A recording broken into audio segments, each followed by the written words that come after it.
మధ్యప్రాచ్యం అగ్నిగుండంగా మారింది. Iran, లెబనాన్లపై Israel దాడులు మునిపెన్నడూ లేనంత తీవ్ర స్థాయికి చేరుకున్నాయి. యుద్ధం మొదలైనప్పటి నుంచి ఇప్పటి వరకు సుమారు 1940 మంది ప్రాణాలు కోల్పోగా లక్షలాది మంది నిరాశ్రయులయ్యారు.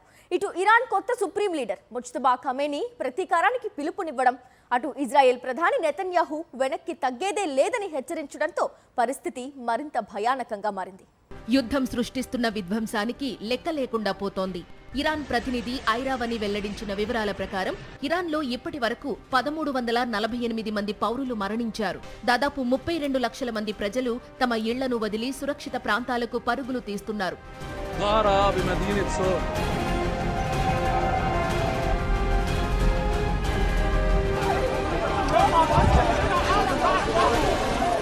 అటు లెబనాన్లోనూ పరిస్థితి దారుణంగా ఉంది. అక్కడ 700 మందికి పైగా మరణించగా 8 లక్షల మంది నిరాశ్రయులయ్యారు.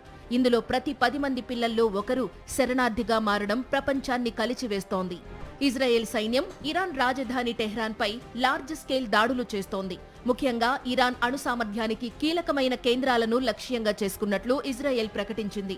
తన తండ్రి అలీ ఖమేనీ మరణం తరువాత బాధ్యతలు చేపట్టిన ముజ్తబా ఖమేనీ తమ అమరవీరుల రక్తం వృధా పోదని, హర్ముజ్ జలసంధిని అడ్డుకుంటామని హెచ్చరించారు. లెబనాన్ రాజధాని బీరూట్లో ఇజ్రాయెల్ దాడులు సరిహద్దులు దాటాయి. ప్రభుత్వ ప్రధాన కార్యాలయానికి కేవలం కొన్ని మీటర్ల దూరంలో ఉన్న నివాస ప్రాంతాలు, విద్యా సంస్థలపై బాంబుల వర్షం కురిసింది. లెబనీస్ యూనివర్సిటీపై జరిగిన దాడిలో science faculty director doctor Hussein బజ్జీతో సహా ఒక ప్రొఫెసర్ మరణించారు. వేరే దేశాల యుద్ధాలకు లెబనాన్ వేదికగా మారకూడదని ఆ దేశ ప్రధాని నవాఫ్ సలాం ఆవేదన వ్యక్తం చేశారు. మరోవైపు పర్షియన్ గల్ఫ్ లో ఇరాన్ దళాలు రెచ్చిపోయాయి.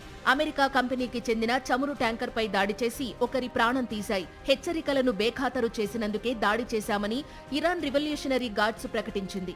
ఈ పరిస్థితులపై స్పందించిన నెతన్యాహు ఇరాన్ పాలకుల అంతానికి తాము పరిస్థితులను సిద్ధం చేస్తున్నామని, అయితే ఆ ప్రభుత్వం ప్రజల తిరుగుబాటుతో లోపల నుంచే కూలిపోవాలని సంచలన వ్యాఖ్యలు చేశారు.